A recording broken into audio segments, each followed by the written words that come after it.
That backhoe rusting behind somebody's barn? It might be a ghost, because a handful of these machines invented the entire industry, the swing arm, the outriggers, the seat you spin around, and then got buried by the very giants that stole their ideas. One beat JCB and vanished. One dug so hard it cracked its own arms. One was killed by a bankruptcy it had nothing to do with. 10 forgotten diggers that changed everything and got nothing. Let's dig them back up. Number 10. The Massey Ferguson Diggers. Let's start with a name everybody trusts on a farm and almost nobody remembers on a job site. Massey Ferguson. By the mid-1960s, Massey Ferguson was one of the biggest tractor makers on the planet, and it made perfect sense for them to bolt a loader on the front and a hoe on the back and go chasing the booming construction market. So they did. Machines like the MF203 with its standard transmission and the MF205 with the reverse-o-matic shuttle formed the backbone of a real tractor-loader backhoe line. Pair that skid unit with a 702 loader and a 220 digger on the back, and you had a proper working machine, and MF was building versions of these as far away as their Sunshine Works in Australia around 1965. Underneath, they leaned on the thing Massey did best: Perkins diesel power. The 3-cylinder A3152 and the 4-cylinder A4203 were durable, simple, and easy to live with. As the line matured into the MF20 and MF50 series, you got 4-in-1 buckets, extendable dipper sticks, the Extendaho style reach, and a machine that a small contractor could genuinely make a living on. So why is it forgotten? Because it was competent in a market that only rewarded dominance. Case owned the American contractor. JCB owned Britain and Ireland, so completely that JCB became the word for the machine itself. Massey Ferguson was the tractor guy who showed up to a construction fight, dug all day, never complained, and never got the poster on the wall. The machines were reliable, the Perkins engines ran forever, and plenty are still turning dirt on small holdings today. The MF backhoe didn't fail. It just got quietly outmarketed by louder legends. And a machine this dependable deserved to be remembered as more than the tractor that also happened to dig. Number 9. International Harvester 3444. Here's a company that should have owned the backhoe world and somehow let it slip away. International Harvester. Think about what IH had in its hands. Back in 1952, International bought the Frank G. Hove Company, the outfit that pioneered the hydraulic wheel loader. And it was Hove payloaders that some of the very first backhoes were bolted onto, creating the tractor-loader backhoe concept in the first place. IH literally owned a piece of the machine's origin story. If anyone had the pedigree to dominate, it was them. Out of that heritage came machines like the International 3444, built from around 1970 to 1973. It was based on IH's own 424 and 444 utility tractors. A familiar, proven skid unit fitted out as a loader backhoe. Power came from a 154 cubic inch 4-cylinder gas engine, making roughly 43.5 horsepower, running through an 8-speed forward, 8-speed reverse Hydra shuttle transmission that let you rock between forward and reverse without wrestling a clutch. For a compact, utility-class digger, it was a genuinely handy, honest machine. But International Harvester was a giant being pulled in a dozen directions: farm tractors, trucks, construction, you name it, and its industrial division never got the focus it needed to win the backhoe war. The competition sharpened, the specialists specialized, and IH's construction arm bled money. In 1982, International finally threw in the towel and sold its entire industrial equipment group to Dresser. And that's the quiet tragedy of the 3444. The company that helped invent the format walked away from it. Today, ask most people about the International 3444. And the thing they'll actually recognize is the little red Ertl toy version on a collector's shelf, a die-cast model outliving the reputation of the real machine. A backhoe descended directly from the men who created the loader, deserved a better ending than being remembered mainly as a toy. Number 8. Ford 4500. Now here's one that old operators will defend to their last breath: the Ford 4500. By 1965, Ford had built dedicated industrial tractors into a serious line, and the 4500 was its heavy-hitting loader backhoe. Up front, The 740 loader could lift around 3,750 pounds to full height. On the back rode the 755 backhoe, digging down roughly 15 feet. Power came from a stout 3.3-liter three-cylinder diesel or a gas engine that Ford proudly claimed was built to diesel standards of strength. You ran the hoe with a classic 4-lever setup. Crowd, lift, actuate and swing, and once you learned the dance, it flowed. But here's what made the 4500 a cult machine. It dug like a beast. Operators will tell you a good early 4500 could outdig newer, bigger Fords that came after it, because those early hydraulics ran high pressure and just plain grunted through hard ground. There was a price for that muscle. Those same high pressures worked the loader and hoe arms so hard that cracked and patched booms became almost a badge of honor. Ford's later fix was to actually turn the pressure down, taming the machine and taking some of the dig with it. There's a lovely piece of forgotten history buried in Ford's backhoe story too. The backhoe that came just before this generation, the Ford 723, was actually built by Sherman in Royal Oak, Michigan, the very same Sherman that had been slapping hydraulic diggers on Ford tractors since the early days. Ford eventually absorbed Sherman entirely and brought the whole thing in-house. So why is the 4500 a forgotten hero and not a household name? Because in 1990, Ford sold its farm and industrial tractor business to Fiat, and the whole proud blue and white lineage got folded into the New Holland brand. The Ford name slowly disappeared off the side of the machines. A backhoe that could outdig its own successors deserved better than to be quietly rebranded out of existence. Number 7. Bray. Cross the Atlantic now, because this next one is genuinely strange, genuinely clever, and painted the wrong color. Bray construction machinery started out in Feltham in Middlesex and later moved to a modern factory at Tetbury in Gloucestershire. From the early 1950s, Bray were quiet pioneers. While most makers were simply bolting attachments onto standard farm tractors, Bray were building serious four-wheel drive machinery. Their BL430, back in 1956, is reckoned to be possibly the first four-wheel drive loader built in Britain, riding on a Fordson skid unit with all-wheel drive axles. That is genuinely ahead of the curve for its day. Then in 1960 came the Bray Longford Digger, a proper loader digger built on a redesigned Fordson major four-wheel drive tractor. And for the backhoe on the back, Bray took out a license and fitted American Sherman digger units. The result looked uncannily like an early four-wheel drive JCB, front loader, rear hoe, all-wheel drive, at a time when that layout was cutting edge. Bray was an export monster too. At their peak, 3 out of every 4 machines they built were heading overseas into France, Italy, Austria, Sweden, Switzerland, and beyond. But here's the detail that tells you everything about why Bray slipped through the cracks of memory. When every single competitor on Earth painted their machines some shade of yellow or orange, Bray painted a lot of theirs a distinctive two-tone blue and gray. It looked classy. It also looked like nothing else on site, which in a world where yellow equals digger made them oddly invisible to the collective memory. Bray eventually drifted out of the digger business, ending up alongside and absorbed into the orbit of the neighboring Matbro operation, and the blue machines faded into obscurity. A four-wheel drive innovator that beat much of the industry to all-wheel traction and exported to half of Europe deserved to be more than a quirky blue footnote. Number 6. Hymac 370.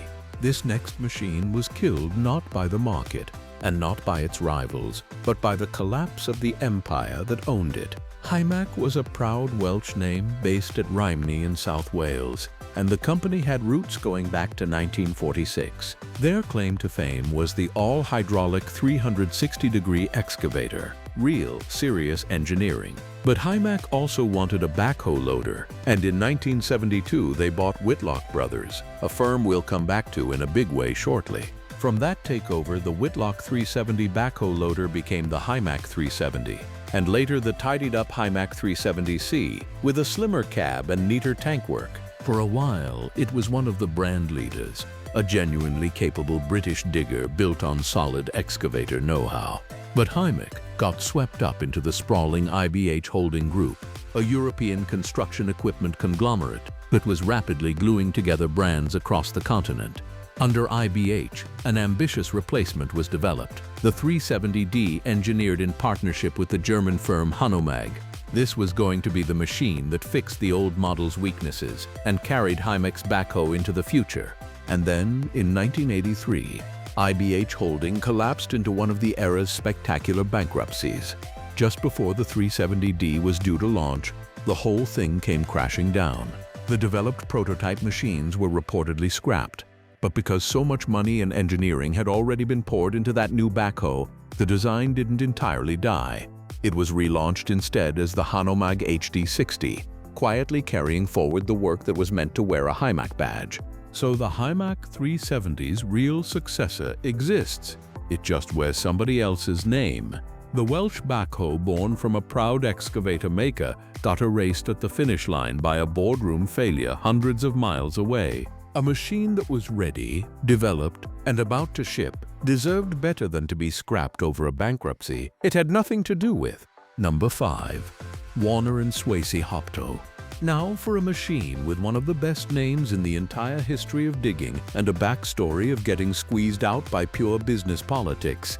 It began with the Badger Machine Company, incorporated in 1946 up in Winona, Minnesota. Badger developed a tractor-mounted hydraulic backhoe and gave it a name that was actually an acronym, Hopto, hydraulically operated power takeoff, because the whole thing was driven off the tractor's power takeoff. That name is pure early hydraulic-era honesty, and operators loved what it could do. People who ran the early Hoptos described them as ahead of their time, genuinely fast diggers when most of the competition was still wrestling cable-controlled machines that needed, as one old hand put it, 3 arms and 2 legs to operate. In 1957, the machine tool giant Warner & Swasey of Cleveland, the same company behind the famous Grotto, bought Badger and its Hopto line to push deeper into the hydraulic excavator market. Under Warner & Swasey, Hopto grew into a whole range of crawler, wheeled and truck-mounted diggers, some mounted on duplex truck chassis, right up to enormous machines. But here's the deserved better: gut punch. When the big farm equipment powerhouses, John Deere and Case among them, decided to build their own hydraulic construction machines, they leaned on their dealer networks. Dealers were told, in effect, if you want to sell our tractors and our new backhoes, you drop the outsiders. And so dealers who'd been happily selling Hoptos and Bantam cranes and backhoes were forced to walk away from them. It wasn't that the Hopto lost a fair fight on the job site, it got locked out of the showroom. A backhoe with a name that literally spelled out how it worked. One that old operators still call one of the fastest diggers they ever ran. Deserved better than to be squeezed out by dealer ultimatums instead of merit. Number 4. Sherman Power Digger. We keep bumping into this name, so let's finally give it its own moment. The Sherman Power Digger.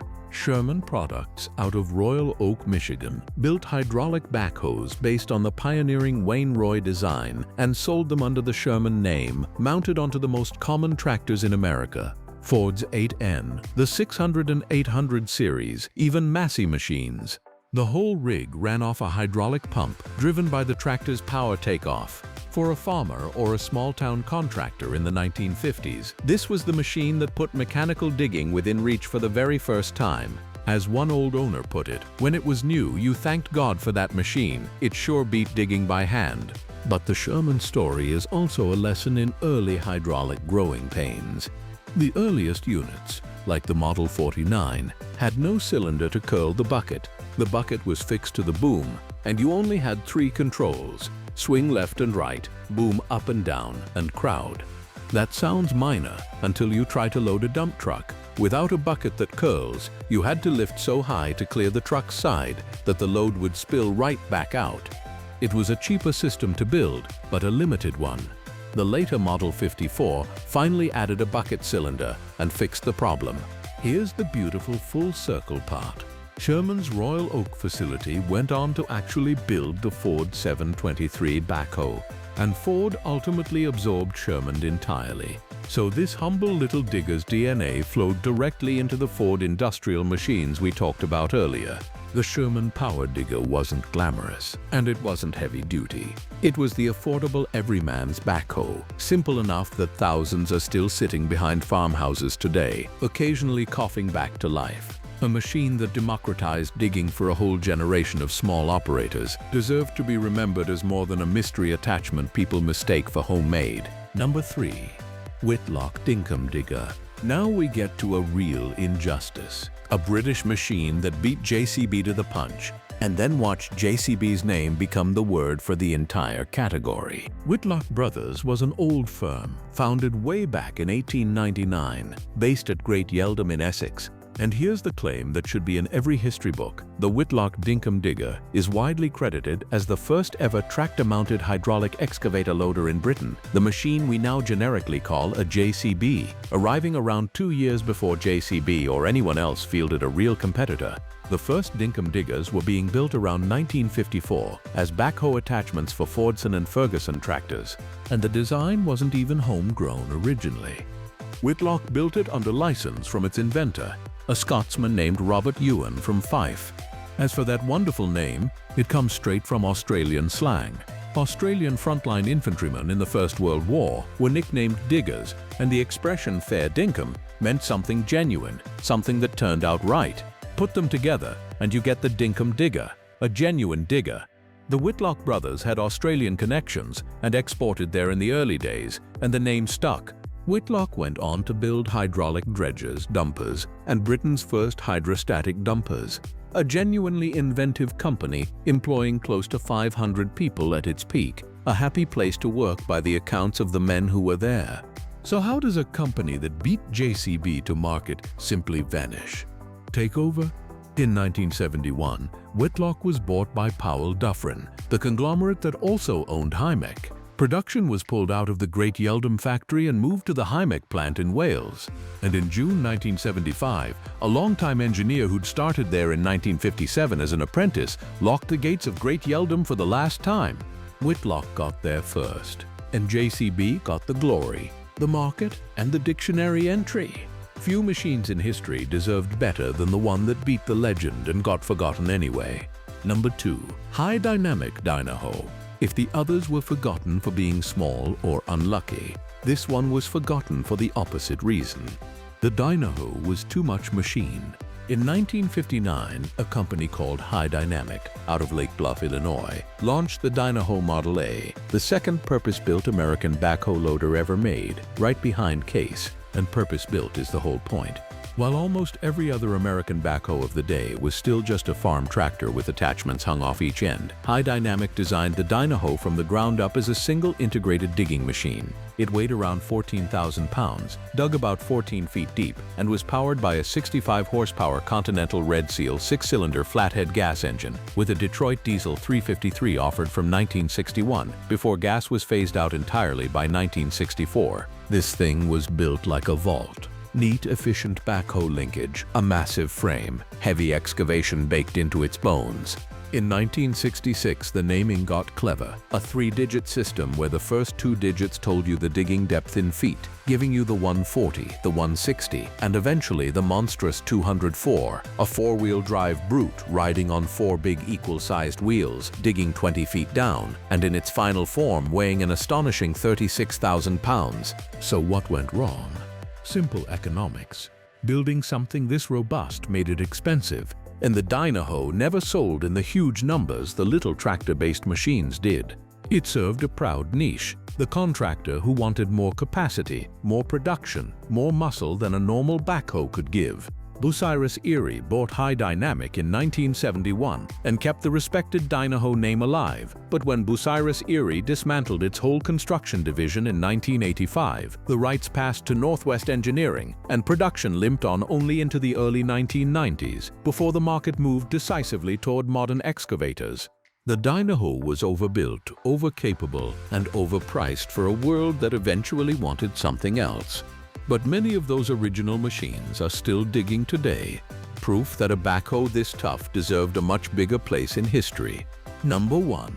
Wain-Roy, and here it is, the single most deserving machine on this entire list, because this is the one that started everything and got almost none of the credit.